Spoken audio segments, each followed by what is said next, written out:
Wherever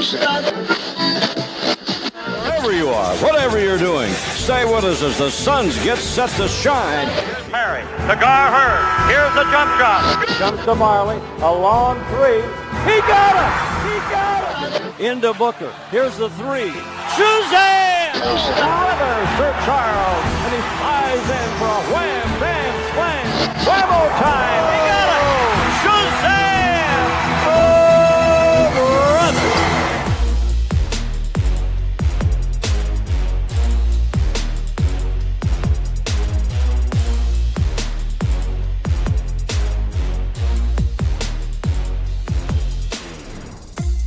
Welcome to 7 Seconds or Less, a podcast about the NBA and the Phoenix Suns. My name is Max Bucali, and I am joined, as always, by my co-host. His name is David Nash. David, it's only been a week since we've spoken, but it kind of feels like everything changed since then. It's been quite the week, Max. The listeners seem to really support the live episode, I thought, which was great. And we got a little bit more to talk about for this week. Yeah, we were worried we wouldn't have much to talk about for this one since we just did the free agency podcast, but we have a ton to talk about. First of all, Josh Jack is no longer a Phoenix Sun, so we'll have to break down that trade and how we got to the Memphis Grizzlies. Then, as we alluded to a little bit, Kawhi Leonard blew up the entire NBA with his decision to go to the Clippers and bring along a star with him. Sure so did. We'll talk about that and how it impacts the Suns and the league at large.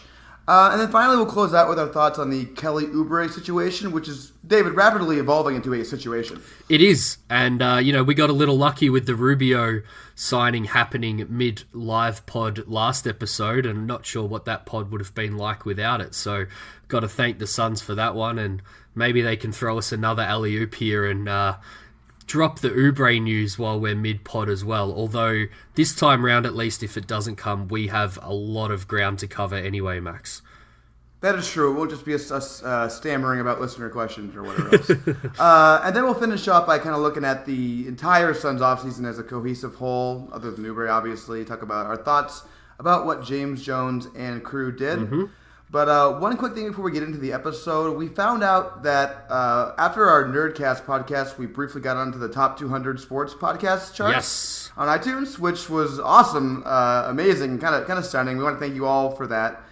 We also found out that the reason why we got on there, really because of how many of you reached out with reviews and subscriptions after Nerdcast, and that just boosted us up. So just want to thank you so much for doing all that again. We super appreciate it. And for those of you who haven't done one or the other yet, if you can find some time to do it, we'd really appreciate it. It obviously really helps. Got us into the charts. Yeah, it's a huge help for us. We go on about it quite a bit recently, because we just love hearing the feedback from listeners, and it definitely changes how we structure up shows. But the way those things work and the algorithms, the more help that current listeners give us, the more chance we have of new listeners jumping on, which obviously is to no detriment of the current listeners. We love you guys for being on since the start, but the more listeners, the better for us, Max.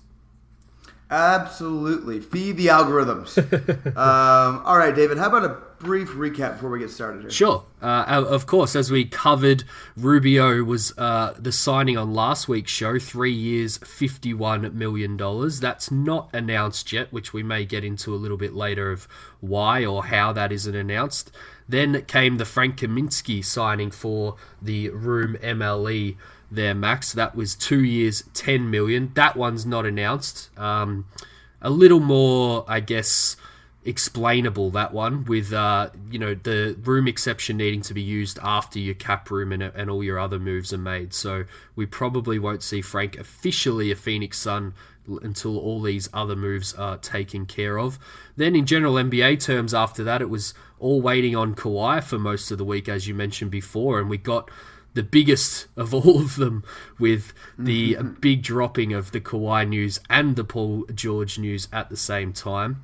The other big ones that we didn't cover, we got pretty lucky on the live show. Most of them dropped pretty quickly, so we covered them last episode. But Horford went to Philly, which I don't think we'd got to yet. D'Lo went to the Golden State Warriors, and Butler went on a sign and trade to Miami. So they were all the big ones before the Kawhi PG13 stuff dropped. But Max, we're going to discuss those in a little bit longer. But what was your initial reaction? Again, do you remember what you were doing or where you were when that stuff dropped? Because it was all very weird for me. Yeah, it was odd. Was in an Uber, not a taxi. It's 2019. On the way home from a bar where I was actually hanging out with Chris Hansen. It almost dropped while I was hanging out with Chris Hansen, which would have been interesting. But I was just with a buddy in the taxi cab with his wife and my fiance, and it was around, I don't know, it was like 10 o'clock, 10:30, maybe something like that. Yep.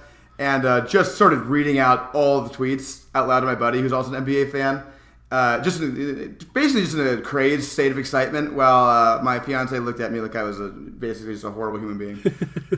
I was very similar. I was working all day, so in the work that I do on the weekends, my phone is essentially offline. So I basically jumped in a car just like you, and it all started to filter through to me, and I was trying to keep up with what the hell was going on. But we'll get a little bit more to that later, particularly the package that it took to get Paul George over to the Clippers. But through all that, we still wait on Kelly Oubre, Max. There's no leaks or updates from either side, but essentially all the cap space has dried up, particularly this morning with the DeLon Wright signing to the Dallas Mavericks from Memphis. They did that as a sign and trade with a couple of second-round picks.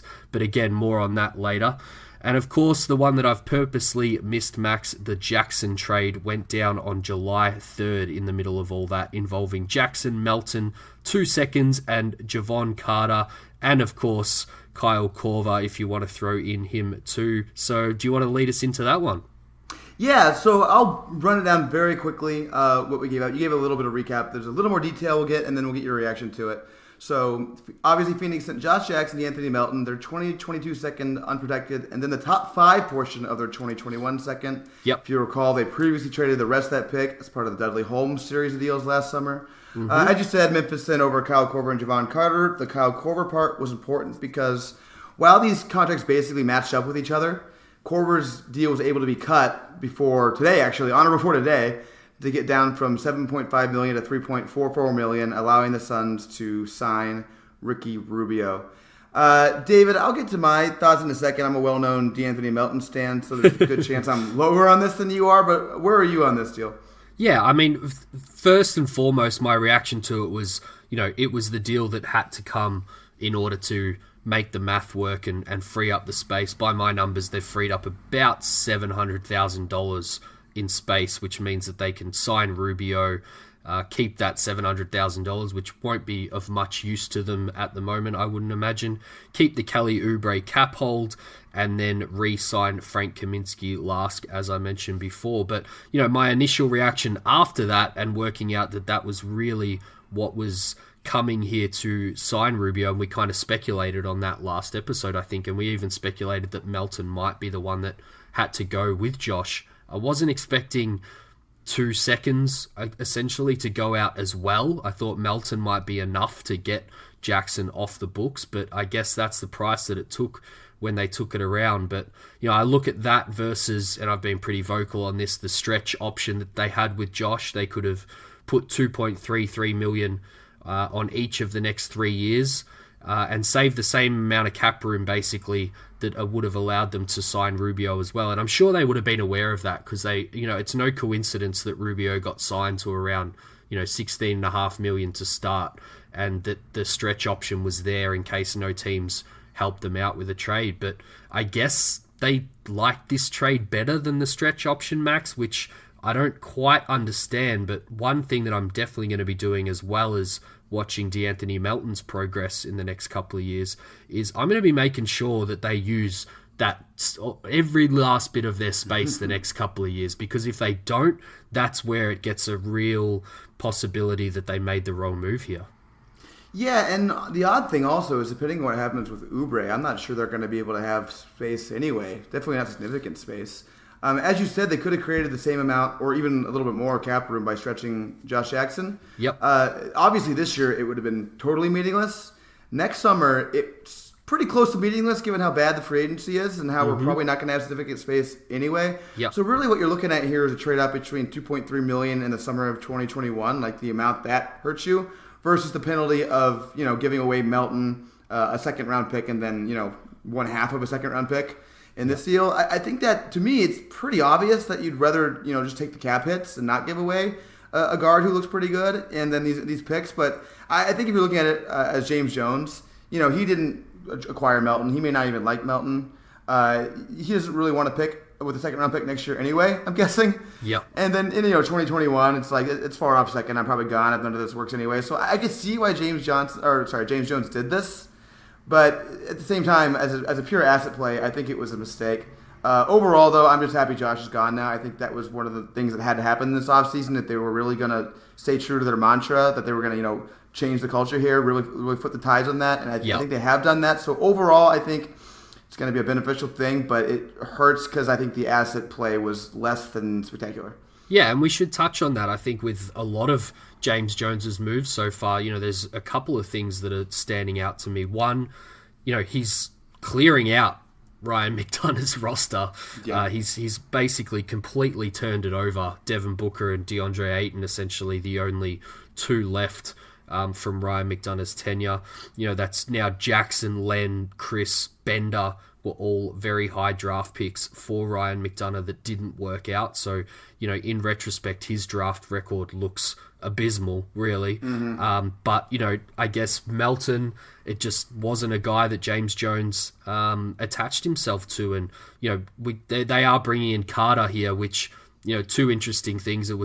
They're on the exact same money. So from the cap mechanic stuff and the math, they basically cancelled each other out. And a lot of people have pointed out they're very similar players. Both defense focused first with their offensive struggles. Carter really struggled last year in a pretty small sample size as a rookie. But, there is something there with him. Very similar contract to Melton, though, where he's essentially a restricted free agent after this year coming.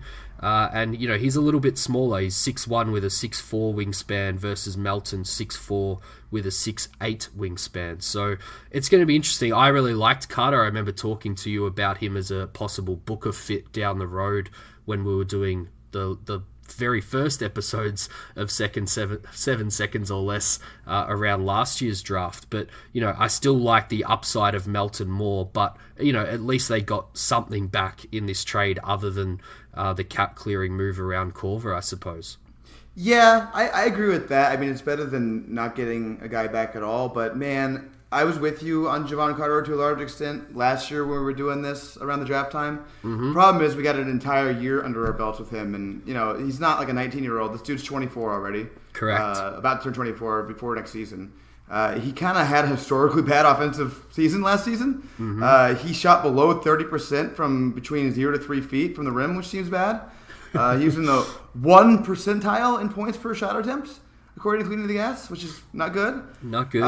As you mentioned, defensively, pretty good. Blocks and steals were good. I think he's a good one-on-one defender, probably a better one-on-one defender than DeAnthony Melton is, at least with guards. Yep. Problem is, as you also mentioned, DeAnthony Melton's like a condor. He's massive, huge wingspan, can be versatile, guard a lot of positions, get in passing lanes, all that kind of stuff. Not really the case here with Jevon Carter. Mm-hmm. You get the impact stats. I think a lot of the Suns' defensive stats went up quite a bit when Melton was on the floor. Memphis was just bad, really bad when Jevon Carter was on the floor, like way worse than even they were normally. Yeah. So it's tough, man. I think unless Jevon Carter makes a huge leap as far as a shooter and just finishes like somewhat respectably on offense, I think he's probably out of the league.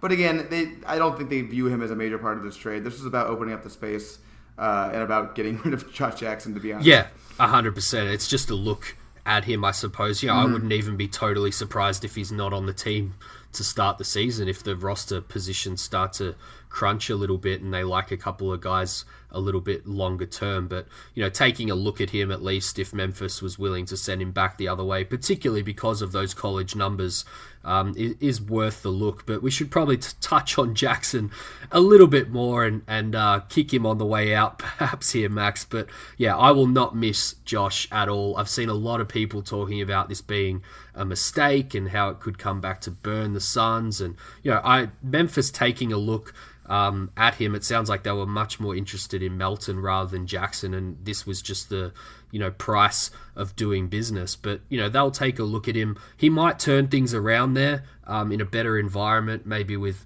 a change or a kick up his own backside, perhaps, Max, with everything that's been going on with him in the past. He's kind of complained quite a lot about the situation that he was dealt with the Suns. So I don't know, maybe a stronger culture in Memphis might be able to help turn things around for Josh. But the point for me there is, even if he does turn it around in Memphis, I still wouldn't feel any regret, because I just don't sense that turnaround was ever going to come in this situation in Phoenix. And as you touched on at the top, which I thought was the most important point, this was a very necessary move if they were going to, I guess, cap off all these other moves that they've made to make a strong roster around the two guys that they are establishing as the building blocks for the Suns moving forward.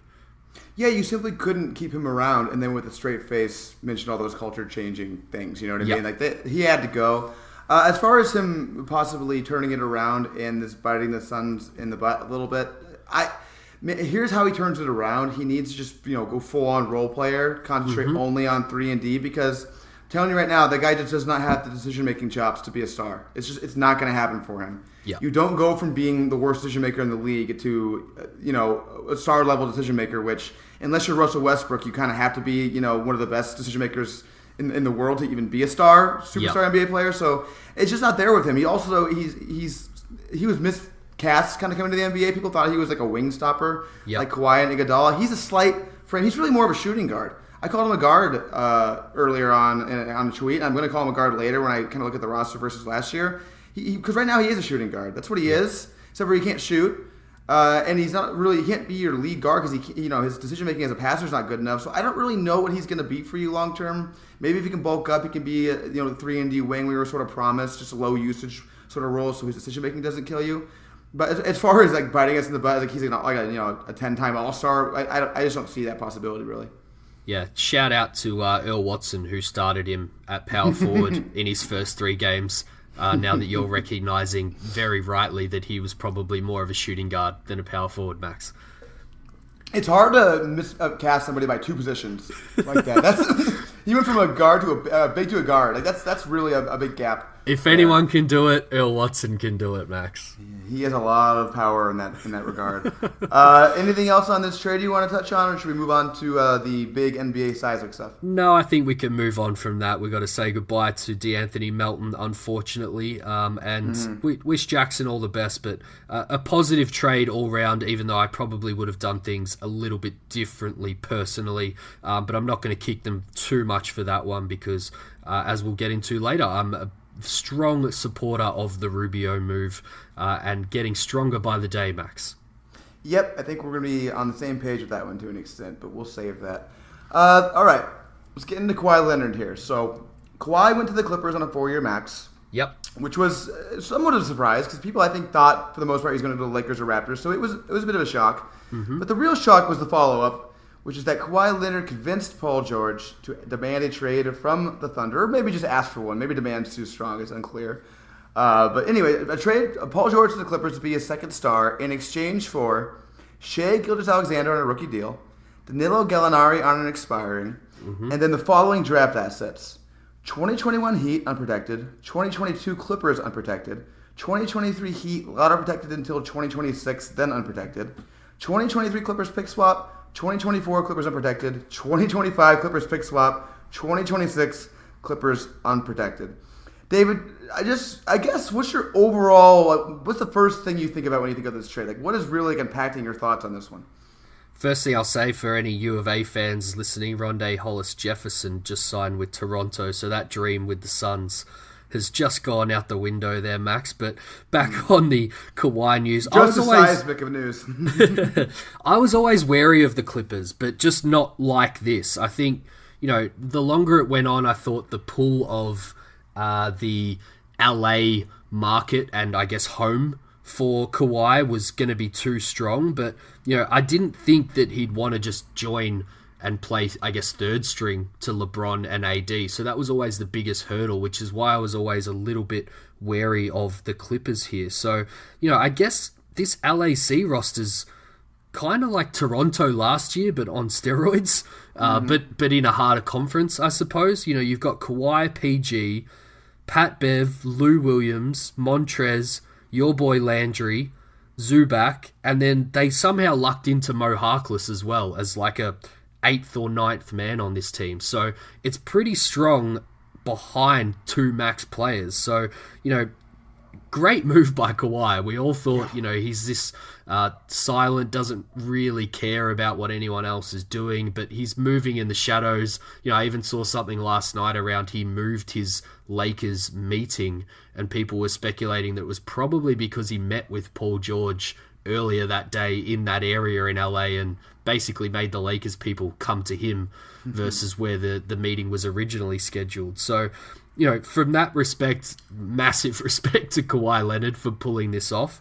And then on the other side, with the surprise with Paul George, I was listening to the Lowe Post yesterday, and Zach Lowe made a point of how essentially Serge Ibaka has become this huge haul for OKC, and as sad as Presti would have been for Paul George to come and demand a trade, as you said, or ask for one, he's turned Serge Ibaka into Sabonis and Oladipo, into Paul George, into all those assets that you just rattled off, and you can't complain with that because it is a huge draft haul, Max. Yeah, Sam Presti may have been freaking out when he first heard from Aaron Mintz, Paul George's agent, that Paul George wanted out. But I guarantee you once this trade was consummated, he was no longer freaking out because he made an incredible trade. And in large part, the way he was able to do that is because he just had an infinite amount of leverage. The reporting has been that Kawhi would have gone to the Lakers had the Clippers not done this. Yep. So that fact, plus the fact that the Clippers really are paying for Kawhi and Paul George here, in addition to their rival not getting Kawhi, they had to just pay everything for this. There's really nothing that should have been off limits for this trade. Mm-hmm. And that's part of why I think one thing that's being really overlooked here is how the Clippers were able to retain some assets here. Even though they gave away, the farm by all accounts, they shrewdly held on to their 2020 and 2021 firsts, which allow them to trade their 2020 first at any time this year without violating the Seppian rule. So that's going to be a powerful asset. They can package that with, whoever, Harkless or some salary to make a real move. Yep. And it also allows them to use their 2021 pick once they get to the draft in 2021.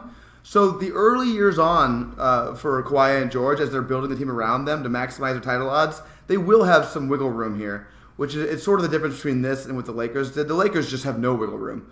They have those guys. They got the band back together again immediately after the Kawhi trade, which was a fun little subplot that happened after that. Yep. But yeah, I think the key thing here is the Clippers not only added maybe the best player in the league, and then the guy who finished third in MVP voting last year.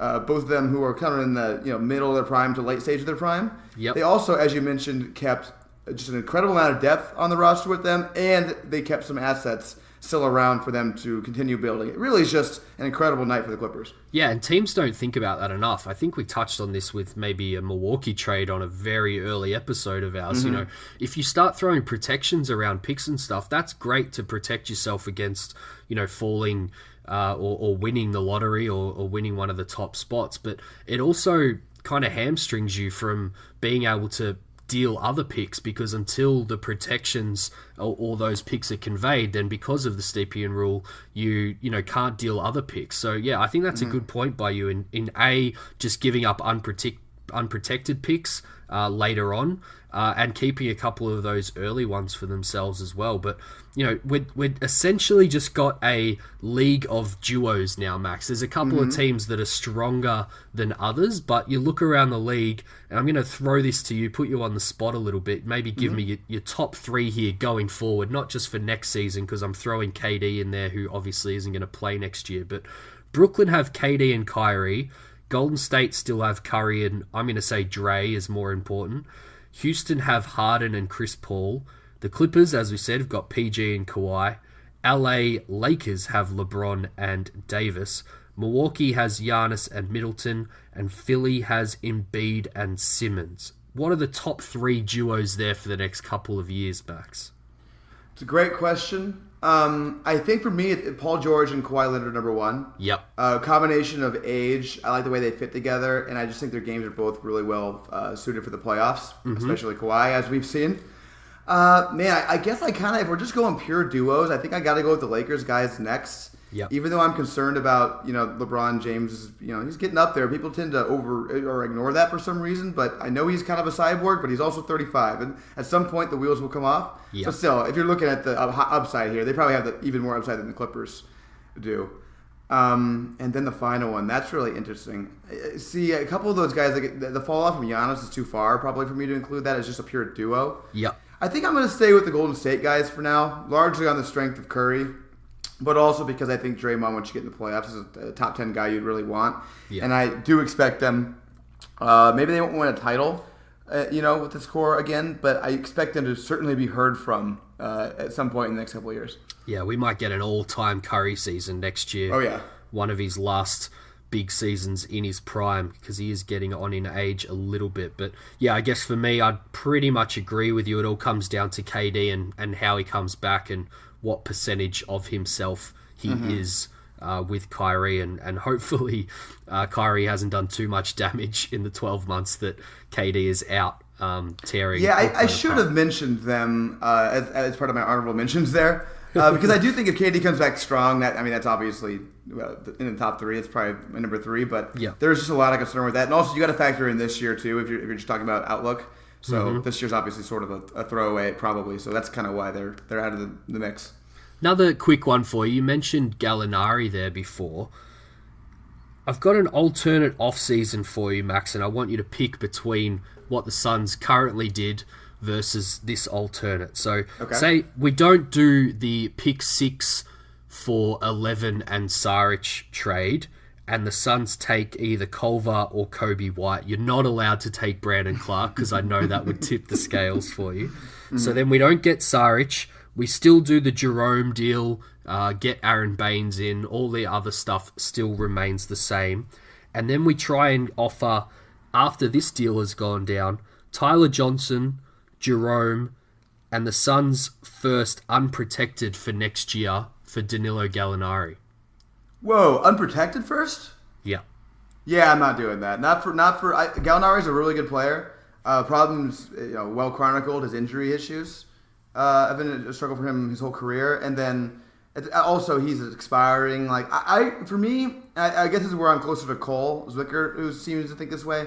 If I'm giving away an unprotected first-round pick in any year, it's got to be somebody like that under team control for a little while and who's really good.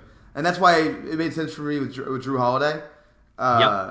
It's for me. Gallinari is not quite there for me, especially given the injuries. Yeah, I think that's a fair point. I went with the unprotected purely because I think Sam Presti's probably going to hold on to his expiring until he gets an amazing deal. So particularly if we're talking the off-season rather than, say, the deadline, which was another thing that I thought about was do the Suns, just roll with what they currently had in this alternate all the way through to the deadline and then maybe try and pick up Gallo or something with a more long-term outlook at the deadline. But yeah, I think I just wanted to flag that Gallo, all the talk at the moment is on Russell Westbrook and a potential trade out. But I think Gallo is going to be a really interesting piece that a lot of contenders probably rather than the Suns are going to be sniffing around as a rental for their rosters for this year, Max. Oh, I totally agree. I think Gallo's going to have a wider market than Russ is going to have just because it's a lot easier to trade for him than it is to trade for Russ. Yes. There are really only a few teams that can trade for Russell Westbrook. In fact, if I had to bet, I really think it's going to be Miami. It just makes the most sense by far for them to trade for Russ because they're trying to build around Jimmy Butler. Yeah. They don't really have a lot of ways to get better. And trading for Russ, a lot of people, I think... I was getting questions about whether the Suns would need to trade Mikal Bridges or future first and stuff like that for Russell Westbrook. His market ain't going to be that, I don't think. That contract is just too bad. I think it's the third worst contract in the entire league behind John Wall and Wiggins in Minnesota. Those are just two disasters. Yeah. Russ isn't quite on that stage because he's still a really good player, but I don't think he's going to be a good player in 2022-23 when he's making $47 million. And that's what you got to think about when you're trading for him. Exactly. So it's going to be tough. And Miami's the only team I could really see being desperate enough for him. They could also possibly bring in Steven Adams if they got enough contracts involved. What do you think about that? If you're Miami, do you just go for broke? Package together. It's going to take like Winslow, Dragic. I think you need to get like James Johnson. There a bunch of contracts, but not really huge assets. Just a bunch of medium bad money or medium decent money. And do you go get Russ? Yeah, I mean, while we're talking about this, you threw up Adams. I automatically thought, can they get Gallo in that deal? And Russ and Gallo go together to Miami to play with Jimmy Butler, and hopefully they can maybe match enough salary with some of those contracts that you mentioned there. So, yeah, I think they're the first team that comes to me. I said to you privately yesterday, we touched on it before, I think the haul that Presti got for Paul George makes it a lot easier to just deal Russ to anyone that will take him, particularly if he makes the decision that they're just going to go the full rebuild. And quite like how the Clippers can justify the haul by essentially saying we traded all that away for Kawhi and Paul George, I think Presti can somehow justify to his fan base as well that they got all of that for Paul George and Russell Westbrook. So, yeah, I wouldn't, as a Thunder fan, be expecting much of a return for Russell Westbrook, and I hope that our team stays away from the deal entirely, no matter what the cost is, Max. Oh, absolutely agreed. And Cole Booker made a great point the other day, second name drop for him, that OKC's going to trade Russell where he wants to go. Yes. Especially given, as you just mentioned, they don't really need to maximize the return for him. They got the return they needed already. Yeah. So I don't expect him to come here. And then also the other point I want to make on that, another reason for them to trade Russ ASAP, probably before the season starts, is at this stage, OKC, some of their best assets are going to be their own picks. Because now they're going to be able to sort of do the tanking thing. Yep. Develop SGA and just trying to focus on that. So you want to get Russ off the team. Russell Westbrook, for his faults, is definitely the ultimate floor raiser. You're not going to lose more than 50 games if you have Russell Westbrook on your team. You're just not. So I would definitely trade him yesterday if I'm done. I think we'll see it soon too. I think it's going to be Miami, but we'll see. Do you want to go ahead and move on to a little more free agency stuff? We want to go over some stuff we like and didn't like. Yeah, I think now that most of the deals are in the bank, we can pick some of them apart, particularly with the context of, other options and the full market bearing itself out. So the deal that I hated was the Corey Joseph deal, which throws a bit of a Suns link in there for the listeners. 3 years, $37 million. I believe the third year is a partial guarantee, so that essentially matches up with Fox's rookie deal, which is a, smart bit of business for the Kings, but it's still $12.5 million a year for him to play as a backup point guard, essentially, Max, which is a lot of money when you look at, some of the other deals that have played out since then. This was a deal that was done on the first day, if my memory serves me correctly. So, the Suns connection is there. I keep looking at this deal, particularly in conjunction with the Rubio deal. I would take the Rubio deal 10 times out of 10 in terms of what Corey Joseph brings to the table. I was into him as a, below $10 million a year possible stopgap option for the Suns. But as soon as you get into that kind of money, I just think that's a terrible deal in general and a terrible deal for the Kings in their context. And I'll throw Trevor Ariza in there as well with the Kings. I thought, even again, second year, I think is a partial guarantee on that one, but there's just no way off what we had to watch last season and then even what he did with the Wizards that he deserved that kind of money going to Sacramento, Max. Yeah, I'm with you. I think Sacramento really overpaid in a lot of these deals. I don't necessarily hate all the players they got, although I do kind of hate Trevor Ariza. But Harrison Barnes, fine player, but kind of a clear overpay. Like you said, Corey Joseph, same kind of thing. I'm with you on that. I'm not really sure why Sacramento felt the need to chase these guys. I think they have one of those they have overachieved disease. Yes. They overachieved last year and they're trying to take the next step, but I think they're just as likely to regress and then have a bunch of guys who they're overpaying on their roster. Igor Ariza reunion in Sacramento, Max. Well, everyone was waiting for. I'll get on to my don't like here. So mine's basically everything the Knicks did other than signing Randall, which I think made some sense. Yep. As like an upside play, but I think they made that a worse signing, honestly, by following it up with Portis and Taj Gibson. I don't understand why they did that. I'm with you on that. Filling up their cap space just to basically block Mitchell Robinson, who's like their best young guy, and Kevin Knox, who they invested the most in, both of whom are big. It's like, I don't really understand why they're doing that with these guys. Yep. Especially when we kind of saw that, and this is a point Bill Simmons made a lot, we saw what having open cap room can do for you. Memphis brought in Iguodala and got a really nice asset for it. Mm-hmm. The Clippers brought in Harkless and got a really nice asset for it, plus Mo Harkless, who's better than most of the guys the Knicks got. I just don't really understand what the impetus was behind those deals. Like, I get they're short. They're either 2 years or 1 year with an option, but I mean, cool. I mean, what's the upside here, especially with Taj Gibson? Like, all right, are you going to develop him for a year and trade him when he's 36 for an asset? Like, what exactly are you trying to gain there? I don't really get it. I get you get the veterans to go around your young guys, but those ones didn't fit and didn't make sense to me. So that was mine not like. Yeah, I agree with you on that. The one caveat that I would throw in is we obviously talk a lot about the Suns' huge playoff drought, needing to get some competency back on the court. So I can kind of see what New York are doing there instead of being a cap dump team with no real hope for this year or the future other than some of those young kids that they've got. But yeah, I think the smarter move probably would have been to go with your alternative.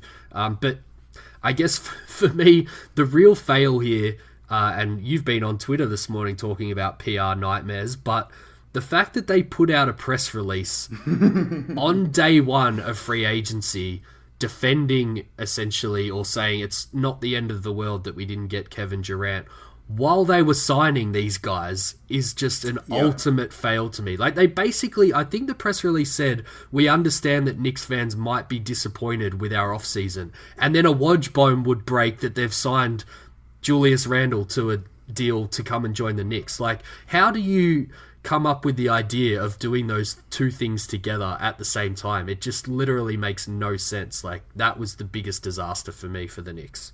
Oh, I totally agree with you there. I should have actually had that in my notes, forgot to mention it. I can't believe they did that. Like, even if you're going to have a failure of a summer, why are you admitting it on day one? What are you doing? It's ridiculous. It's insanity. And these are the kind of things, and listen, I gotta be a little negative on the Suns here because Scott Howard makes this point a lot too, and I think it's right. Like, we can get excited about these moves sometimes, but these teams just do these head-scratching things sometimes that make you think, like, God, do these guys really get it? I'm really not sure they get it. Yeah. How about some that you loved? Yeah, let's be positive here, David. This is going to come as no surprise to anybody who follows me on Twitter or listens to this podcast, but I thought the Bulls getting Tomas Satoransky for a 3-30 was just incredibly good. And I think there's even a partial guarantee in that third year in case things go horribly wrong. Is there really? Oh, man. What a deal. And just the perfect kind of player for them, too. Mm-hmm. He fits that whole hard-working defensive mindset thing that Jim Boylan's got going on. He's a great fit with Zach LaVine in the backcourt. Mm-hmm. It'll help them ease in Kobe White because, as we said in this podcast a million times, that had we drafted Kobe White, we wouldn't want him to start. Correct. So it's nice to have Satoransky. I think they're going to start him. He's sort of implied that he is the likely starter in an interview, so I think he's going to start. He also shoots well. He's going to help the bigs there develop. I just think he's good in kind of every way.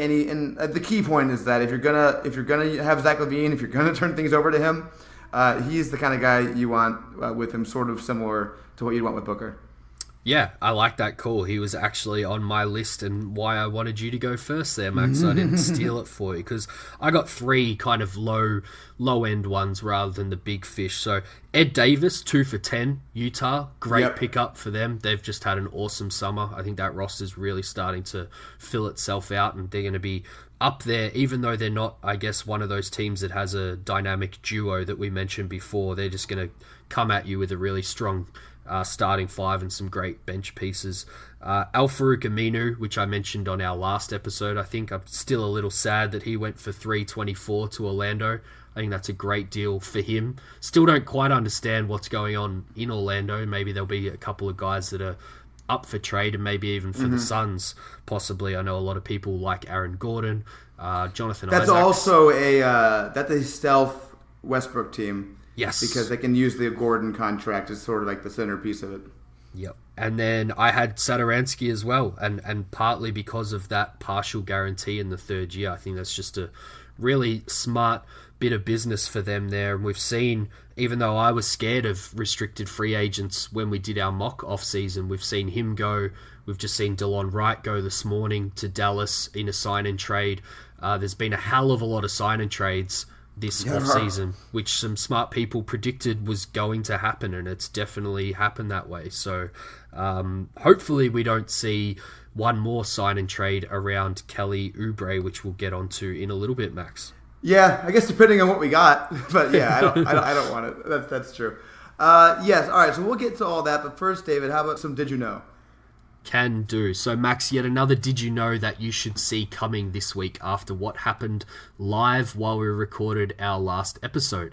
But did you know the Suns spending $51 million on Ricky Rubio last week was the most they have spent in total dollars on a player from another team since the 15-16 offseason? Max, any guesses on who that was for and what the contract was? 15, 16. Oh, is that Tyson Chandler? It sure is. It was the infamous Tyson Chandler signing of 4 years. And the amount of money? Oh, I want to guess it. Hold on. So I thought he made 13 a year. I don't remember if it was flat or not, but I'm going to guess it was like 52. You are winning so far already. Nice. Tyson Chandler signed for 4 years and $52 million, just eclipsing Rubio by $1 million, but with one extra year. Between then and now, the Suns have really only spent big on guys they already had. There was $570 for Bledsoe and Knight. Warren's extension was $4 for $50, and of course Booker's giant 5-year extension that is about to kick in this year. The only other unrestricted free agent signings that spring to mind are Dudley, 3 for $30 a few years ago, and of course Ariza, as we mentioned before, 1 for $15 last offseason. But back to Rubio and that giant investment by the Suns. Ricky, or should I say Ricard Rubio, came to the NBA in 2011 after an already lengthy career in Europe, where he was the youngest ever to play in the Spanish ACB at just 14 years old, Max. In fact, and shout out to our good friend Chris Koffel for this fun fact on Rubio, but Ricky was the first player born in the 90s to play in the EuroLeague at just 16 years of age, and then became the first player born in the 90s to be drafted in the NBA later too. That was 2009 actually, Max, and Rubio took a couple of years to actually come over to the NBA. First real quiz for you here, Max. The Suns have actually added 3 former lottery picks to go with Cam Johnson this offseason. Can you name the year of their draft and what pick they were? Firstly, there's Rubio, and I've given you the first answer with it being 2009, but what pick was Ricky? I think he was 5. Correct, behind Griffin, The Beat, Harden, and Tyreek Evans, and just in front of Steph Curry. Next and Johnny Flynn, right? What was Johnny Flynn, 6? Was he? That was back-to-back they went, right? Yes, that infamous bad. Wolves draft. Next was Dario Saric. What year was he and what pick, Max? I think he was pick number 11 or 12? Almost. 12, yep. All right, 12, I'll give you that. And was that 2014? You are on a roll, just in front of TJ Warren and Zach LaVine, but like Rubio, didn't come later from Europe until 2016. This one should be easy, Max, to finish off your great run here. Frank Kaminsky. Frank Kaminsky went in the Devin Booker draft 2015. I think he was number 9? Correct, before Winslow, Turner, Lyles, Booker, and of course, hopefully, our very own Kelly Oubre went. I only remember 15. that one because of the ridiculousness of the Celtics trying to trade up like everything for Winslow. Yeah. And then Michael Jordan saying no to take Kaminsky. So that was fun. Yeah, I thought that might be what got it for you. So that brings the total number of lottery picks on this team to 7, Max, with those 4 joining Booker, Ayton, and Bridges on the current roster. But for those playing at home, 7 is obviously an important number to this podcast and is also the number of lottery picks Ryan McDonough had during his tenure. Outside of Booker and Ayton, they became Len, Warren, Bender, Chris, and Jackson. Just a horrible draft record overall. But again, to Rubio now, I referenced his early age records before, and in fact, he took a little while to come to the NBA, so I think most people listening might have been a little shocked to learn he is only 28 years of age. I was a little too, especially when comparing that to some other point guards around the league. He's considerably younger than Steph Curry at 31, only 1 year older than the person we were talking about before and a rumoured Suns target, Corey Joseph. 3 months younger than Damian Lillard, believe it or not, Max. That was nuts. And also, believe it or not, Max, he's younger than the Suns' recent draft pick, Cameron Johnson. I almost was like, oh wait, really? And then I was like, wait, shut up, David. God damn it. Yeah, that one's a joke, but the rest are true, and Rubio will still be the second oldest on the current roster behind the big Aussie Aaron Baines. And that brings me to my last fun fact on Rubio before we end with another quick quiz for you that I know you love, Max. Rubio comes to Phoenix to play with an Aussie and Baines, but his early career actually started with an Aussie too. Rubio and recent Jazz teammate Joe Ingles were actually teammates and roommates together at Barcelona back in 2010. Wow. But now onto that quiz to finish. With 8 seasons in the NBA, Rubio has had some time to rack up some impressive career highs. So Max, I want you to have a stab at guessing some for me here. Firstly, Rubio has led the NBA for a single season in steals in 13-14 and also had the best steal percentage in 3 single seasons. But what would you say is his game high for steals, Max? Interesting. That's one of those things where it doesn't necessarily have to be very high, even if you're the steal leader. So I'm going to guess a little lower. I'm going to say 5. It's 8. Wow, that is very high, though. Yep, he's done it twice against the Knicks and the Bucks. Now, he's also known as a bit of a passing wizard. So, Max, what is his game high for assists, do you think? I'll go with 18. Ooh, very close. He had 19 in the 16-17 season versus the Wizards with 6 turnovers in that one. Rubio has only averaged 4.2 boards a game, Max, but impressively has hit double digits in a game for every season in his career bar 2, his first and his last. So what do you think his high is then, Max? 13? Right on the money. Wow. He's done that against the Spurs twice, interestingly. And finally, not known as a scorer, but how many would you guess is Rubio's career high in points? Interesting. So, he's played for so long, he has to have had a 30-point game, I imagine. So I'm going to guess like 33. 34, and not that long ago, actually, in a win over the Spurs on 11 of 14 shooting. Now, Max, before we jump into a detailed chat about the Suns offseason, I will leave you with this Rubio quote that I found interesting in the context of Suns fans and the current state of the team and all the outside noise. My Spanish is horrible, so I won't try that. But translated to English, it is, you will never reach your destination if you stop and throw stones at every dog that barks. And that's it for this week, Max. Let's focus on what the Suns did to improve rather than what they didn't do, shall we? You don't have any more questions for me? I'm finally getting them right. You're on a roll, that one. All right, yeah, so now the Suns' offseason is nearly complete. We want to kind of take a high-level look at what they did, since we've really only had a chance to really react in the moment to a lot of what happened. Yeah. But first, let's start with Oubre, because that's the one thing that's kind of outstanding here. David, do you want to start with kind of how you're feeling about the situation and what's going on here? I feel bad for Kelly. I think it's gone about as bad as it could for Oubre, to be honest. But, I want to stress that it was kind of also expected. Restricted free agency is just a bit of a prick of a thing for NBA players, and that's the real issue here. I don't think anything that Phoenix's side has done or anything that the Oubre camp has done has contributed to this. I think it's just the way that it goes. All the cap space really dried up. I think there's really only Dallas still, after the Wright signing, has enough cap space, I believe, if they wanted to go down that route.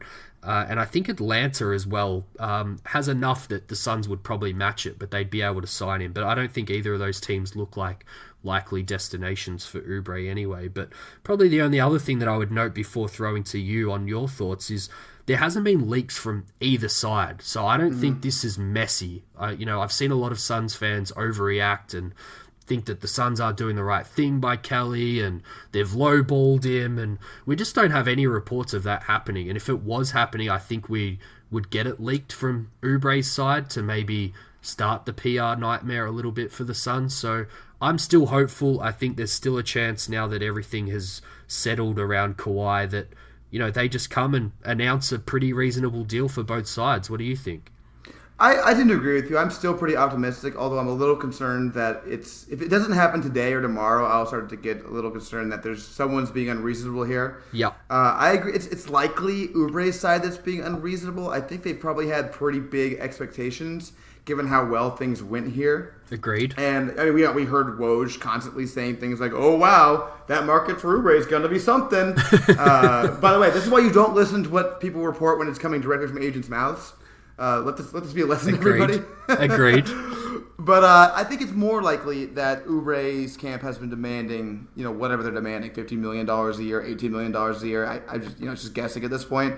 And the Suns are being a little more reasonable with their offers given the market that he has. Yeah. And it's probably just going to be a matter of Oubre and his side coming down with the reality situation because, as you made the point before, I don't think the taking the qualifying offer is really realistic for him. It's just too low.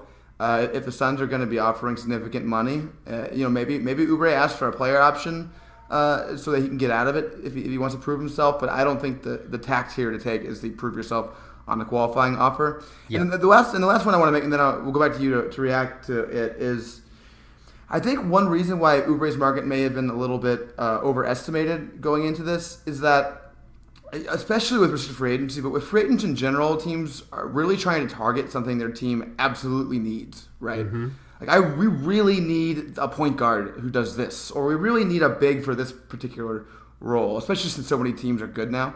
Kelly Oubre, while he was really good in Phoenix last year towards the end, and while he has a lot of potential, I think he's still quite young. Mm-hmm. It's really hard to be like, oh, we really need this one thing, so let's go get Oubre for that. It doesn't really fit into any of those holes, or it doesn't really. There's not one skill you go out to acquire him for. So I think that maybe why his market has been cooler than people expected it to be, and why I think ultimately what this comes down to is Oubre stays with the Suns on something that's a lot lower than a lot of us thought he may have been signing a couple months ago. Yeah, I think it's a great point, and I think off that point, I think you could argue that the team that desperately needs him the most is the Suns right now, particularly because of their offseason. His athleticism is a glaring hole when you look at this roster from the top down that the Suns really need. So that's why I'm still pretty positive. But, I wanted to touch on the qualifying offer stuff, just the math of that quickly, of why I think it's extremely unlikely. His qualifying offer is $4.9 million to take that this year and just play out the year and become an unrestricted free agent. What I've been saying is a reasonable deal all along is 4 for 50, and I think if they front load that, the first year will be around $14 million. So that's essentially a difference of $10 million straight away between the qualifying offer and his first year under a reasonable Suns contract. So when you talk about betting on yourself, you've essentially got to make that 10 mil back and then some, or else it hasn't really been worth it. So on that deal that I've said 4 for 50, the next 3 years he would be 3 for 35. So he'd need to be pretty confident that he can play a certain way, stay healthy, and then cash in on a deal that's at least 3 for 45 next year max. And I just don't think, even though it is a dead free agency, as a lot of people say, I just don't think that that is a reasonable investment to make in yourself when you've got a guaranteed deal on the table. Obviously, I'm speculating a little bit. We don't know what the Suns are actually offering, but I would imagine it's somewhere in that region. So I'll throw it to you to finish maybe on Oubre. What do you, if you had to guess right now what the final deal is, what would you guess for Oubre and the Suns? It's a really hard question, but a good one. I think a little lower than you're contemplating. Yep. I think it'll probably be a 3-year deal with the third year being a player option. Okay. Because I think he's going to want to kind of have the kind of take both best of both worlds here, get some money, but also allow himself a chance to exceed. And that's not the worst thing for the Suns either, if we're being honest. No, not at all. No, I actually think I'd prefer it, but I think it'd probably be something like 3 years, 36 with a player option, something like that. Okay. Yep. That's good. That's 12 mil a year, which is enough for Kelly. And as you said, could suit both sides. Freeing up cap space before Ayton and Bridges kick in, and essentially matching him up with Rubio. So the offseason would kind of all be in sync together if that was the type of deal. And maybe that's what the Suns are offering too. We just don't know because, as I said before, there's been no leaks really from either side, which is a good sign, I think, for this front office because, I think back to the Bledsoe negotiations, for instance. Obviously, Rich Paul was on one side of those and likes to use the media to his advantage as much as possible. But this seems like an amicable negotiation, at least so far, that isn't messy just yet. So don't panic just yet, Suns fans. We've got plenty of time to get this one sorted. Yeah, absolutely. I think, like you said, it could get messy, but right now what almost definitely happened is, Oubre's team came in asking for $18 million a year. The Suns came in and said, we'll give you 10. And that's where they were to start. And they said, let's wait and see what free agency does. And free agency was horrible for Oubre. So both sides will meet in the middle somewhere as all negotiations go, but that middle is going to be closer to where the Suns were. Yep. And that's just going to take a while for Oubre and his team to get down there. That's my guess of what's going on. Obviously, we don't have inside information, but I think panicking right now is probably a little premature. All right, is that it on Oubre, David? You want me to run down what the Suns have done so we can talk about it? Let's do it. All right, so here has been the Suns' offseason so far. They fired Igor after one season and then hired Monty Williams on a... Sorry, that's the first thing in chronological order, David. I had to start with it. Fired Igor after one season and hired Monty Williams on a 5-year deal. They then traded forward T.J. Warren and number 32 overall to the Indianapolis Pacers for cash. I said Indiana Pacers, which essentially was cap space. They then traded number 6 to Minnesota for number 11 and Dario Saric. They then drafted Cam Johnson at number 11. They traded the Milwaukee pick to Boston for number 24 and Aaron Baines using the number 24 pick on Ty Jerome. They then signed undrafted free agent Jalen LeCue, gave him a 4-year rookie minimum deal. And under somewhat strange circumstances, not sure what happened, Tariq Owens, maybe summer league, maybe two-way, but he, I guess, is maybe on the team. They then signed Ricky Rubio to a 3-year, $51 million deal. Signed Frank Kaminsky to a 2-year, $10-ish million deal, basically a room exception deal. Yep. And then, as discussed earlier, they traded Josh Jackson to Anthony Melton with some second-round pick capital for $3 billion in cap space and Javon Carter. David, that is what they did. Do you want to just kind of give your overall thoughts on it? Well, firstly, I'd probably touch on something that both you and I think coincidentally have tweeted about in the last week. I saw yours, and mine was under similar circumstances, I think. And funnily enough, because I don't think we've talked about this directly with each other, but I think it's a good starting point for a overall view of the offseason. I think we both observed last week, after most of the deals had been done, that the Suns are essentially all in on Booker and Ayton. And they're building around them properly this offseason. And it definitely feels like that's the outlook going forward, whether that's right or wrong, or whether there's people who think that they should have gone harder at a third star, maybe a D'Angelo Russell or something like that. I think it's a valid point, something worth discussing and debating. But from a Suns front office point of view, just looking at these moves, I think this is them saying, that's our 2 guys, and we're going to invest in them, is the word that I used. You phrased it a little bit differently to me. But, all these moves, Rubio, the shooting of Saric and Frank, making sure there's enough playmaking, not getting rid of Tyler Johnson at least just yet, and what I suspect will be eventually bringing back Kelly Oubre, plus drafting, I guess, older, smarter, and good shooting players. There's a pretty clear method to the madness here, Max. 100%. Yeah. I think we both have the exact same view on this. The point here for James Jones was... I'd love to fight you on it, but we just agree, unfortunately. Should we go back to Igor and Monty? He clearly wanted to turn over the roster using any means necessary. Yep. He was going to... McDonough said last year he was going to bring in 3 to 5 vets and didn't do it. He said there weren't going to be any new rookies in the roster. There were a ton of new rookies. James Jones said similar things to what McDonough said, but then actually accomplished it by any means necessary. He threw out the bad apples. He made sure Josh wasn't here anymore. He got TJ out, not necessarily a bad apple, but somebody who was not going to work on this team. Those deals, trash asset value-wise, I think is fair for the Josh Jackson trade. For me, the TJ trade, not as much. I think that was a fine trade. But a quick aside, I did realize that the TJ trade and the number 6 pick trade, like I thought those were like properly valued deals, but I'm also the lowest person in the world on TJ Warren and the 2019 draft. So the fact that I thought those were properly valued probably means I didn't get enough because I probably should have seen those as home runs. Yeah. If they were to make those trades. So that's as an aside. The key point here is the value was thrown out the window. James Jones doesn't care about assets. He says, keep your assets. I just want my good players to be good. I want Ayton and Booker to succeed, and to a lesser extent, Mikel and Oubre. I need those guys to be in a good, real, working NBA atmosphere. And at the end of the day, whether or not I have a couple extra second-round picks in 2022 doesn't matter nearly as much as whether or not Booker and Ayton are in the All-Star team, or in the All-Star game in 2022. Yeah.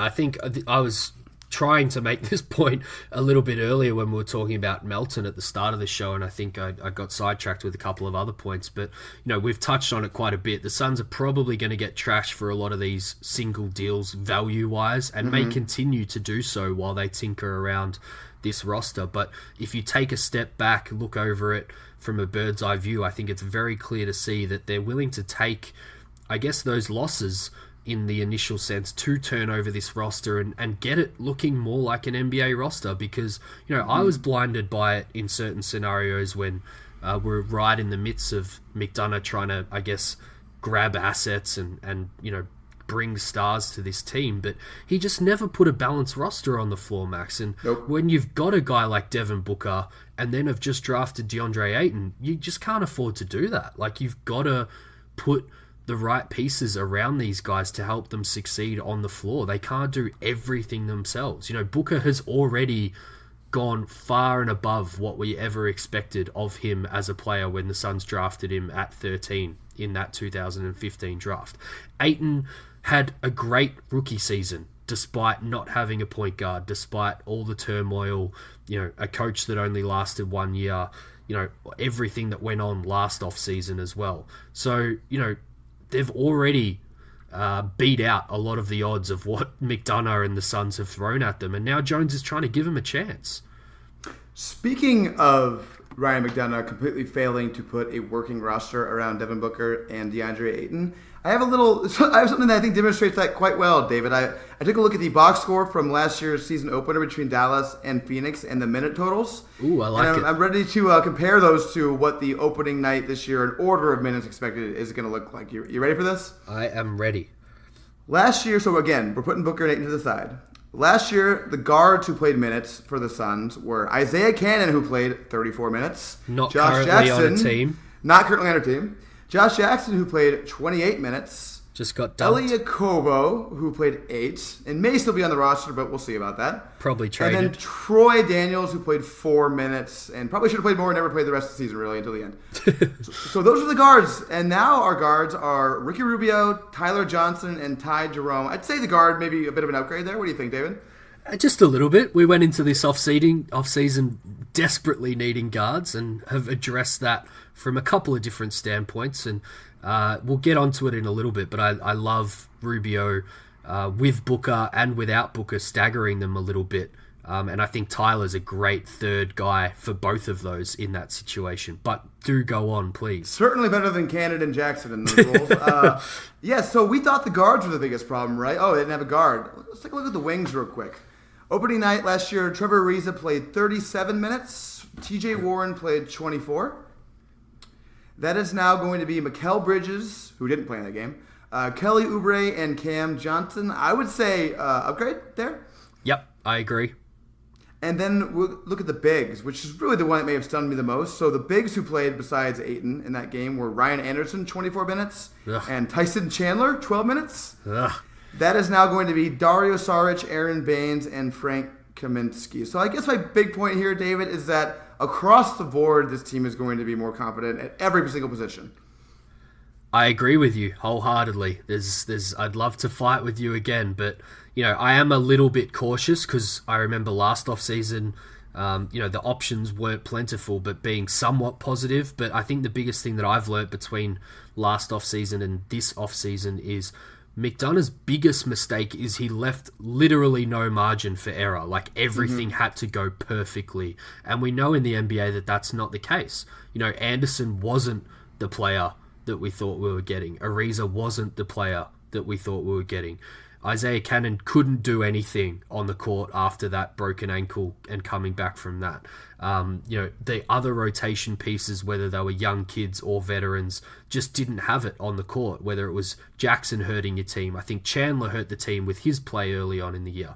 So, yeah, there was just no margin for error with that team, and literally everything went wrong. Whereas I look at this roster now, we could get a couple of injuries, some guys could be off form, and there's other options to step up and put into their place. And that's the biggest thing for me here. And, we've kind of robbed Dario Saric a little bit on this pod because we had the draft recap stuff where he was traded in, and then, it was all about free agency and initial reactions. So we haven't spoken about him a hell of a lot, but he's a great passer for his size and position, and particularly makes quick decisions with the ball as well. And I think when we're talking about Booker and Ayton specifically, the Suns are going to be able to roll out lineups now where the other three guys on the court can feed Ayton plus Booker, and the other three guys on the court can space for Booker and Ayton as well. So, from that perspective, the starting five, how that all looks on the floor, I think the five guys are going to be able to roll out there. Again, great investment in the two stars here.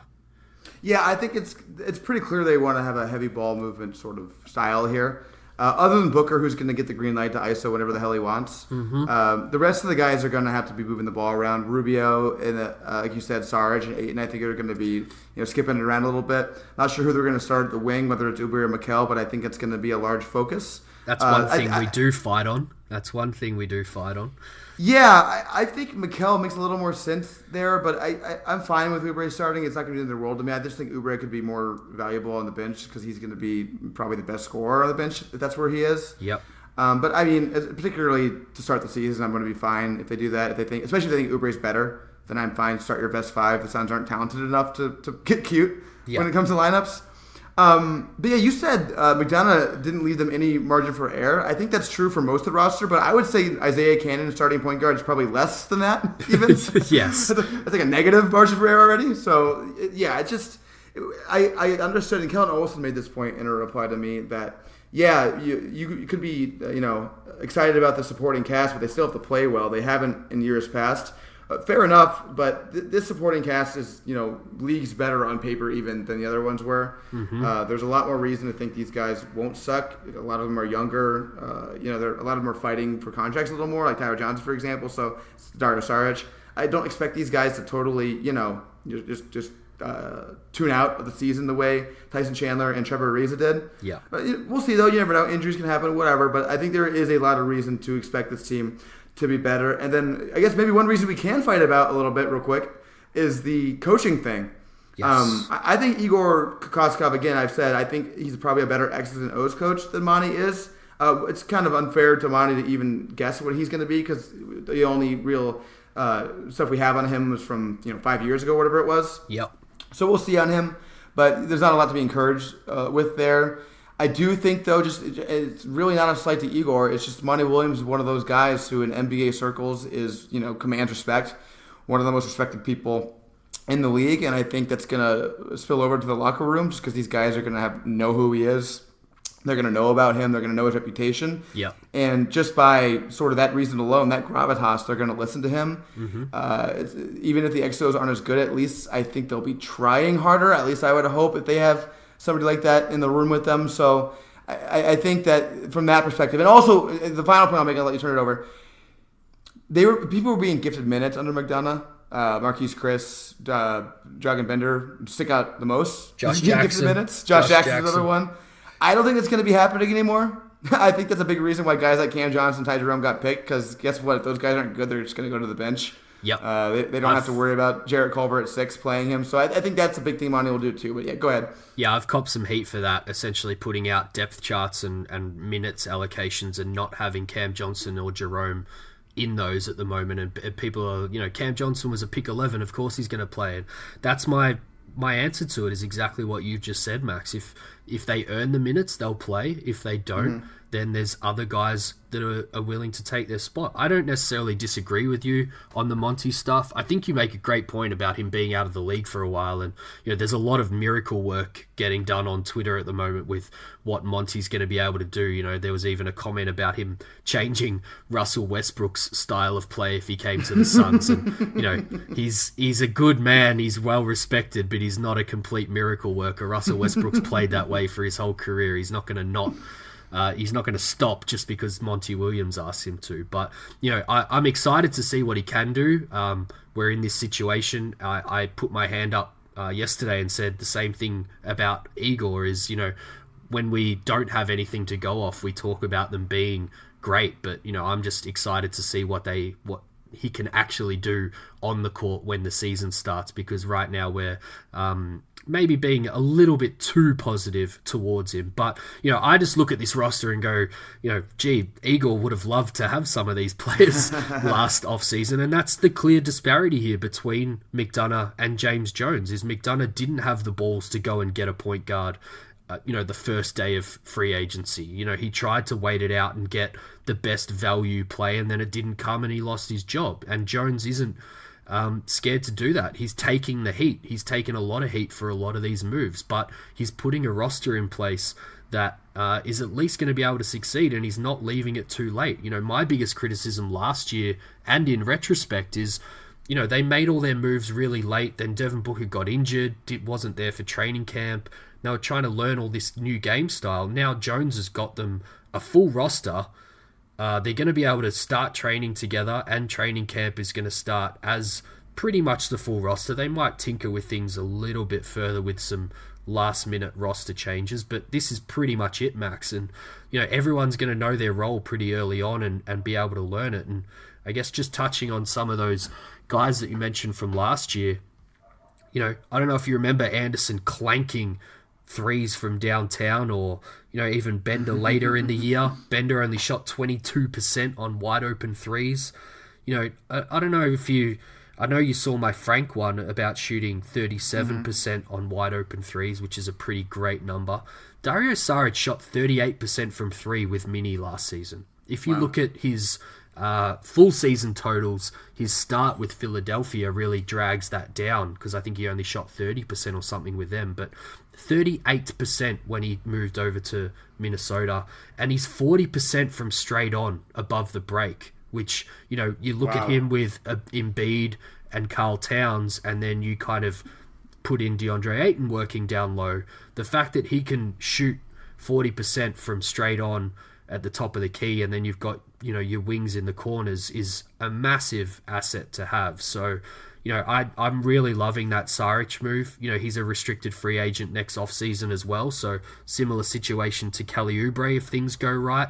But they can also just let him go if it doesn't go all to plan either. And from that perspective, I just wanted to touch on a couple of options here for the Suns going forward. We mentioned it before with Oubre's contract, and I think you said it may affect our cap room next year, but you put Tyler's 19, Saric's 4, Baines' 5 together, you've already got 30 mil there for a possible trade this season if they find an upgrade at power forward, which is looking like it could be the last piece that this team needs. If everything, if everything works out. They've got their point guard, Mikal Bridges, and Oubre should be enough at the small forward spot, so maybe power forward is the last spot, and Kevin Love, as you say, is right there. But, if they don't go that angle, Saric has got a 10 mil cap hold, so as I said, can do something very similar than what they have with Oubre and pay him over the cap next offseason. But there's also a scenario where they can just renounce him if they want, and with a few other moves, they can get up to around 35 mil in space, and that's even with a reasonable Oubre deal, I believe, Max. So I would cough Draymond Green in that scenario. I love Draymond Green. I really do. A lot of people don't like him mostly because of his attitude, which I get. He's Draymond Green.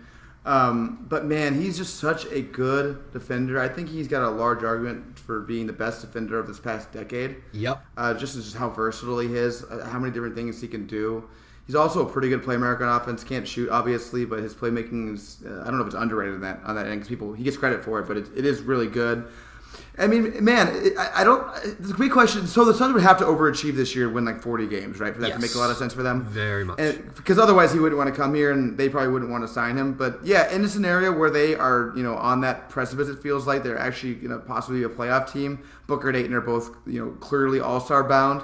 That's a guy that, makes a lot of sense to someone to put you over the top. You get a little concerned about the age, because he's going to be 30 or something. Yeah, it'd be a huge risk, and maybe he would come to the Suns because they're the only team willing to take that risk, I suppose, at max money for max years, perhaps. But just some options. We're spitballing, going even further ahead forward here, but just wanted to touch on that because a few people have asked, and there are options with both trades this season and free agency next season, even with Saric and Oubre on the books at the moment.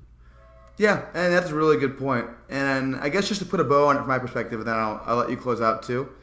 I totally understand why people are grading over these asset things. I get it. We're all nerds here. Not all, but most. We all listen to Nerdcast. We're nerds. It sucks to see these deals where the Suns ostensibly lose, and NBA Twitter laughs at us and all that stuff. It's not fun. Yeah. But at the end of the day, we're looking at a much better roster than we had last year. We're looking at a roster that conceivably could win 40 games that Booker and Ayton achieve, which I just don't think was even possible last season at all. Yep. And honestly, at the end of that's the most important thing. If Booker and Ayton failed, in large part because of the disaster of an organization around them, they just couldn't put together a team that was capable of winning 35 wins, would have been the ultimate disaster. That's the biggest disaster you can have as a franchise. Mm-hmm. And if you have to give away a second-round pick or two or a DeAnthony Melton, and it's painful in the moment, you could have done it different ways. Totally understandable, all problems. If at the end of the day, what that gets us is, instead of McDonough just spinning it over again with assets and just failing to put a team together, instead we get a real cohesive team under a coach who maybe not the best coach, but actually gets the guys to play hard, and they start to show some progress. Like, I don't think anyone's going to be complaining about the summer anymore if that's what the Suns do next season. Yep, I totally agree, and maybe we should finish off here with some Ricky Rubio thoughts, because everyone's been talking about him setting the table here for this team, and we've just talked for a lengthy period of time about them setting up properly around Booker and Ayton with shooters, and Rubio's really going to be the engine that they've brought in to run that. And just wanted to throw out a couple of points. Polar Fall on Twitter, who's a great follow and friend of this podcast that we always seem to bring up. We were talking about Ricky Rubio, and he brought up that Rubio was only second to Harden last year and equal with Luka Doncic in terms of what they call quantified shot quality, which is essentially your ability to find shooters in their spots and for them to hit those shots. So Rubio is a true point guard in every sense when it comes to that. And Chris Hansen also brought up, has Rubio ever had a team like this before with this many shooters, or when was the last time? And I think the answer might be never. You're just in a position where, that Jazz team for him wasn't ideal, and then those early Minnesota teams, obviously he had Kevin Love, but the reason that team broke up was because they struggled to put the necessary pieces around those two as well. So, I think I'm really excited for Rubio potentially having a somewhat of a bounce back year with this squad, because I think he's going to be given the duty to be the engine, as I said. And probably the only other thing I'd bring up is staggering him with Book. I think I love that idea. It means, particularly when you compare to last year, I'm right away just a lot more comfortable with, I guess, the rock being in either of their hands for the full 48 minutes with some pretty good pieces around them. And as I mentioned before, I think Tyler is a third guard who can possibly play a little bit of point and a little bit of shooting guard, is actually the perfect fit if you do look to stagger both Book and Rubio. Yeah, I agree. You can play with both those guys. That actually makes a lot of sense, and I think that is something they should do. I'm definitely falling victim to talk yourself into the player your team got itis here. But I agree. The more I think about Rubio, the more I understand why he was a prime target for the Suns. We focus a lot on this podcast, especially me, but you also do, on shooting. Yep. And then also defense to a lesser extent. Rubio checks one of those boxes, but doesn't check the shooting box entirely. He's not worthless from there, but he's been struggles at best. But I think what I especially overlooked, and what you did to an extent too, probably everybody kind of did, but you just did a great job articulating there, is that Ricky Rubio is the quintessential point guard in the NBA. He's like the quintessential capital NBA point guard. Yep. He's just gonna be competent there. He's gonna run your team. He's gonna run your offense, and I would argue the Suns haven't had someone like that since probably Goran Dragic. Even Bledsoe, I don't think is that. Bledsoe's a good player if he's in the right role. I think Milwaukee is a good spot for him to show off what he does well. Mm-hmm. But he's really not the full table-setting point guard for your team that somebody like Ricky Rubio is. He doesn't. The thing about the truly great point guards is it's beyond just they're able to pass well as a mechanical thing, or shoot well or anything like that. They feel the game very well. They know where their teammates like the ball. They know who hasn't gotten a shot in a while and who could use one. They have a good feel for the game in that way.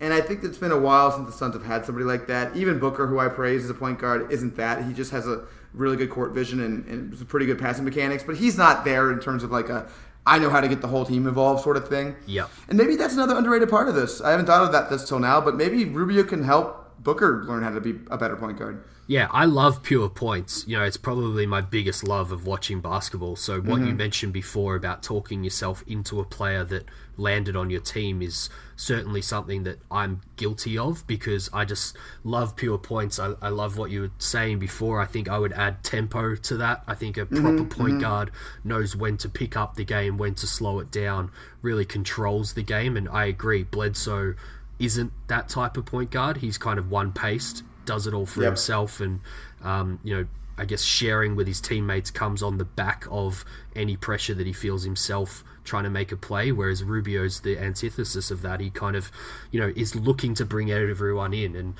I'd throw to LeBron James there, some anecdotes we've had with him. I think when Korver joined his team with the Cavs, James was asking him where he wants the ball and, where he likes it in his shooting pocket and, where his spots are on the floor. And within 2 days, LeBron had nailed it all and was kind of delivering him the ball exactly where he wants. And that's what a good point guard does and a good passer does. And I think we're going to see that with Ricky Rubio. But, interesting that you brought up there falling in love with the guy that your team got, because I think we're all guilty of doing that. But now that everyone's essentially signed here, we do have a situation where we've got comparisons, and I look at a lot of the deals and I'm not sure there's too many of them, particularly ones that the Suns were going to be able to get in on, that I would pick over Rubio. And we said it, the Suns had to address this, and free agency was going to be the best way to do that, rather than going the McDonough route of waiting for a trade that never comes. So I'll throw some at you, and you can tell me, I guess, whether there is the caveat of whether the Suns could do the deal or not, but whether you'd prefer it. So Rubio's 3 years at 17 a year. Kyrie is 4 years at 35 a year. I think we can just cross a line through that one, that he was never going to come to Phoenix, so that's not one that we need to discuss. And I think Kemba is in the same range there in terms of one that they can't do. So just for posterity's sake, I'd take both those guys over Rubio. Yeah, cool. D'Angelo Russell, 4 years, $29.2 million a year. Yeah, I'm going to stick with Rubio, guys. I know that's going to be unpopular with D'Lo Hive, but I just think what Rubio does is better for this team. Malcolm Brogdon, 4 years, $21.25, plus the assets that it took to do the sign and trade. I think I'm going Brogdon still. I really, really like the shooting, but I wouldn't think someone's crazy for saying Rubio. Patrick Beverley, 3 years, $13.3 million per year.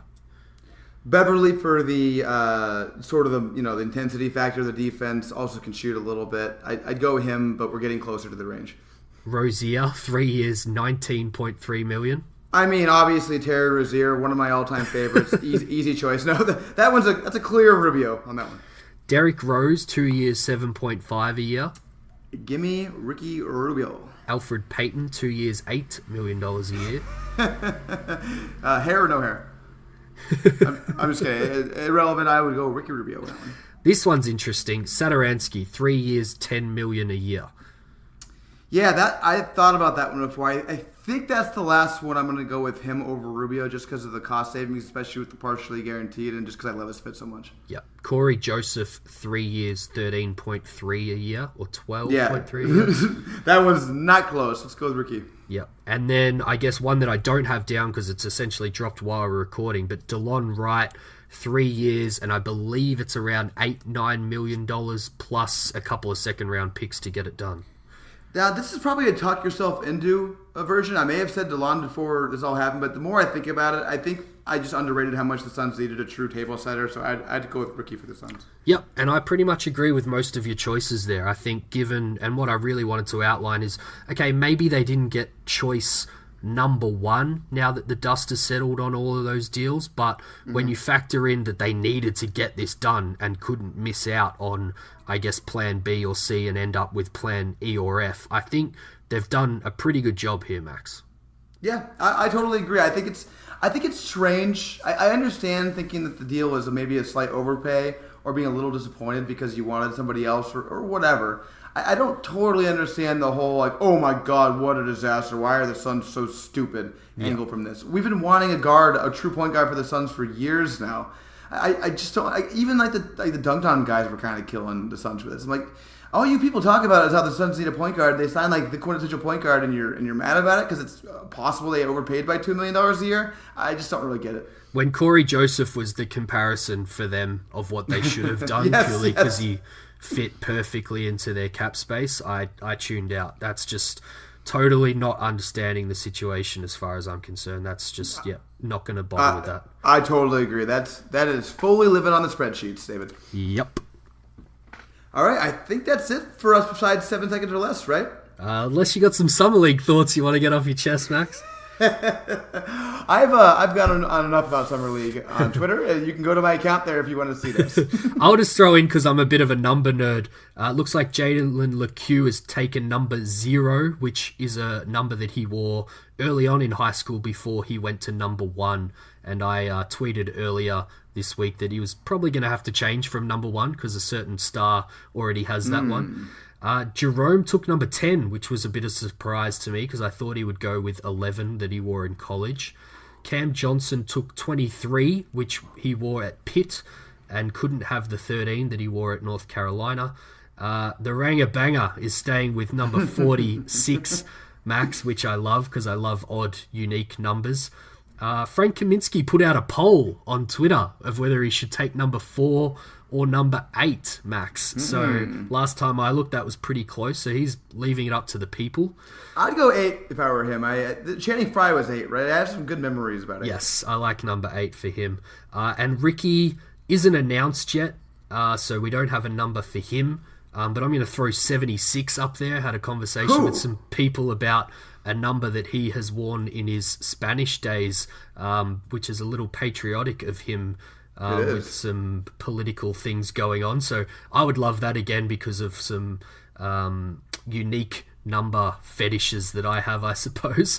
And Dario Saric was introduced with 00, but purely because he hasn't chosen his number yet, it sounds like. But I'd support him going 00, especially now that LeCue has 0, because having a 0 and a 00 is hilarious to me, Max. Especially with the 00 is Dario Saric. That's a hilarious person to have a 00. Because, he's like that ultimate instigator guy, and he's like a big old white guy with a 00. That's just a great fit to me. Love it. And then Jalen LeCue going number 0. Bad decision for me because I feel like trying to follow in the footsteps of Marquise Chris. Like, how are you going to overcome that giant shadow? Or leaning into the baby Westbrook comparison, too. Oh, that too, yeah. I like it. It's fun. All right, let's do 7 seconds or less. Let's do it. It's your turn to ask me the questions. I'll have 7 seconds or less to answer them, although we never really follow those rules, and I have not prepared for this. But I did do a good job with questions earlier, so hopefully I can carry that on. All right, and we are going back to Summer League for you here, Max, but not with the angle that I was teasing you with before. So due to the first game cancellation, we're now recording this right before the first Suns-Knicks game tonight, I believe. So 3 questions on Summer League. First one, with Cam Johnson and Ty Jerome held out, we won't get to see them in Vegas. What percentage chance would you put on both of them playing Summer League now in their career? E.g., who is more likely to get the McHale treatment of not needing to come back next year, Max? That's a great question. I'm going to say it's more likely that Cam doesn't play next year, almost just due to the fact that he's that old, and it's kind of embarrassing to be in Summer League if you're 24 years old. I think it'll be if that's the case. Yeah. So that's what I'll say. Yeah. All right. Question number 2. Random guesses on Jalen LeCue here. What's his top score going to be for the tournament? And what will his assist to turnover ratio be? I'd say 150 points probably he'll score in the first game tonight. I mean, man, I'm excited to see him throw down a big dunk, but this dude, just came out of high school. I don't expect him to do very much. I'd say he might score 9 points as a high. Yep. And then assist to turnover, probably very low in both. I'd guess maybe he'll average 2.5 a game and 1 turnover a game or something like that. Yeah, I just wanted to temper expectations there because with Cam and Jerome out, I think everyone is looking forward to watching LeCue, but I think it's going to be pretty rough for him. I think the guy to watch is Elie Okobo, right? That's the guy who could possibly have a great summer league. And believe it or not, question number 3 is about Elie Okobo, Max. So what's your 5-second report on how Elie Okobo is going to look? Your yes or no if he will stay on the Suns for day 1. And if no, give me a random team that they might trade him to, Max. Ooh, boy. Okay, so I'll start with what I think he'll look like. I think he'll look better than he did during the season this year by a lot. Yep. He even looked better last summer league than he looked the past season. I think he'll look not like a Devin Booker level of dominating summer league, but the kind of the tier down where this guy is pretty good for summer league. This is a decent sign for him. Mm-hmm. I think that's basically where he'll be. Do I think he'll win the Suns next year? No, just because there's been so much smoke that he won't be. I think Gambo at least implied that. Yep. So I guess I'll just go with that and say no, although it makes some sense to keep him around as sort of I guess maybe Jalen LeCue is going to replace him. But anyway, we'll go on to your last question. Where would he be if they move on from him? That's tough. I guess just a random stab at it. I guess I'll go with Orlando. They kind of need guards, and they need just more stabs at it, assuming Fultz never plays again, which I think is likely. So I guess I'll go with them. Alrighty, that's it.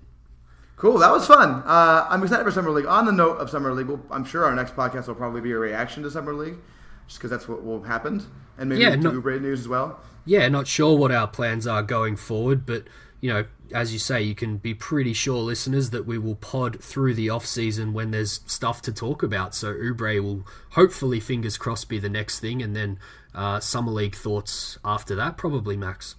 Yeah, potentially, unless the Suns get knocked out and it's all over by the time next time we record, which is also possible. We'll see. We'll play it by ear, but yeah, we'll keep trying to do 1 episode per week here. Maybe take a week off if nothing's happening because it's the NBA summer, but we'll do our best. We'll come up with some content. In the meantime, though, everyone please rate, review, and subscribe. As always, we appreciate it. It really helps us out. I am MaxMCC11 on Twitter. David is at the 4-Point Play on Twitter. David, anything else to add? That's it. Go Suns. Thanks for listening, guys. Go Suns. Bring us home a Summer League championship.